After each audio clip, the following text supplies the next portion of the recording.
ফুলকপি এভাবে ডুমো করে কেটে নিয়েছি। এবার ফুলকপি ভালো করে ধুয়ে নিয়ে জল ঝরিয়ে একটা বড় বোলের মধ্যে রেখে নিয়েছি।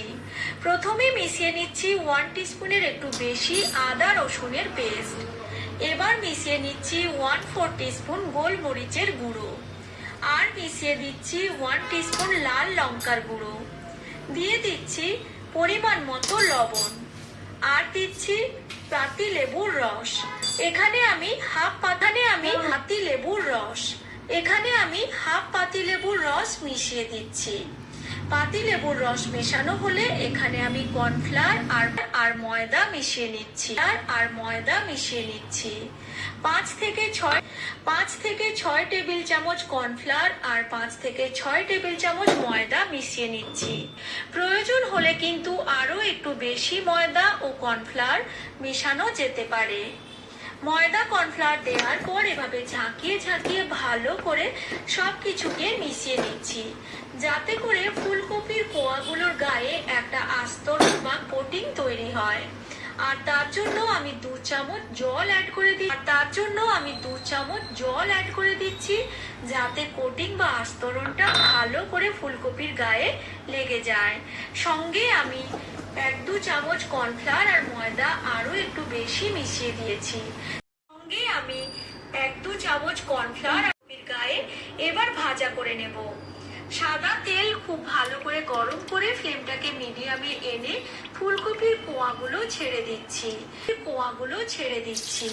যেহেতু অনেকগুলো ফুলকপির কোয়া, তাই একবারে ভাজা করা যাবে না, আমি প্রায় দুটো ব্যাচে ভাজা করে নেব। ফুলকপি কোয়াগুলো ছেড়ে দেওয়ার পর সঙ্গে সঙ্গে কিন্তু পাল্টাবো না, এভাবে গরম গরম তেল দিতে থাকবো কোয়ার উপরে, তাতে করে এগুলো খুব ক্রিস্পি হয়ে ভাজা হবে। 3 থেকে 4 মিনিট মিডিয়াম ফ্লেমে ভেজে নেওয়ার পর এগুলো আমি পাল্টে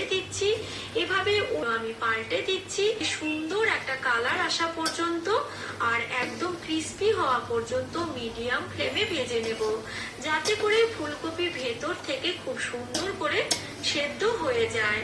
দেখতেই পাচ্ছেন সুন্দর একটা কালার চলে এসেছে। এগুলো কিন্তু খুব ক্রিস্পি হয়ে ভাজা হয়ে গেছে। প্রথম ব্যাচের ফুলকপির কোয়াগুলো আমি তুলে নিয়েছি, দ্বিতীয় ব্যাচের ফুলকপিগুলো আমি ভেজে নিচ্ছি। সমস্ত ফুলকপির কোয়াগুলো এভাবেই আমি ভেজে নিলাম, আর দ্বিতীয় ব্যাচের ফুলকপিগুলো আমি ভেজে নিচ্ছি। সমস্ত ফুলকপির কোয়াগুলো এভাবেই আমি ভেজে নিলাম, আর এগুলো কিন্তু খুব ক্রিস্পি হয়ে ভাজা। প্রথম ব্যাচের ফুলকপির কোয়াগুলো আমি তুলে নিয়েছি, একইভাবে এগুলো কিন্তু খুবই ক্রিস্পি হয়, একদম কুরকুরে হয়। সমস্ত ফুলকপির কোয়া ভাজা হয়ে গেছে। এবার এর গ্রেভি চামচ সাদা তেল গরম করে এর মধ্যে দিয়ে দিয়েছি 2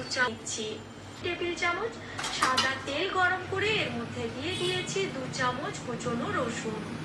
1 মিনিটের মতো এগুলো ভাজা করে নেওয়ার পর এর মধ্যে আমি দিয়ে দিচ্ছি পেঁয়াজ কুচনো। এখানে মাঝারি সাইজের পেঁয়াজ আমি কুচিয়ে দিয়েছি। হাই ফ্লেমে পেঁয়াজটাকেও 1 মিনিট ভাজা করে নেওয়ার পর এর মধ্যে মিশিয়ে দিচ্ছি ক্যাপসিকাম কুচনো। হাফ ক্যাপসিকামকে আমি ছোট ছোট ডুমো করে কেটে রেখেছিলাম। একদম হাই ফ্লেমে কিন্তু সবকিছু এভাবে ভাজা করে নিতে হবে। 1-2 মিনিট নাড়াচাড়া করার পর এর মধ্যে দিয়ে দিচ্ছি স্প্রিং অনিয়ন কিছুটা। আবারও 1-2 মিনিট এভাবে কুচনো স্প্রিং অনিয়ন কিছুটা। আবারও 1-2 মিনিট এভাবে করে নিচ্ছি। এবার মিশিয়ে দিচ্ছি 1/4 টিস্পুন গোলমরিচের গুঁড়ো, আর দিচ্ছি কাশ্মীরি লাল লঙ্কার গুঁড়ো 1 টিস্পুন। সবকিছুকে আবারও ভালো করে নাড়াচাড়া করে নিচ্ছি, তবে কিন্তু এগুলো বেশি ভাজা করা চলবে না, তাতে করে ক্রাঞ্চি ভাবটা চলে যাবে। এবার মিশিয়ে নিচ্ছি প্রায় 3 টিস্পুন মতো সস, আর দিয়ে দিচ্ছি এখানে সয়া সস প্রায় 2 টিস্পুন মতো।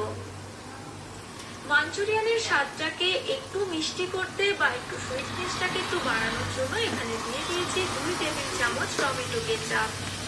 একটু মিষ্টি করতে বা একটু সুইটনেসটাকে একটু বাড়ানোর জন্য এখানে দিয়ে দিয়েছি 2 টেবিল চামচ টমেটো কেচাপ।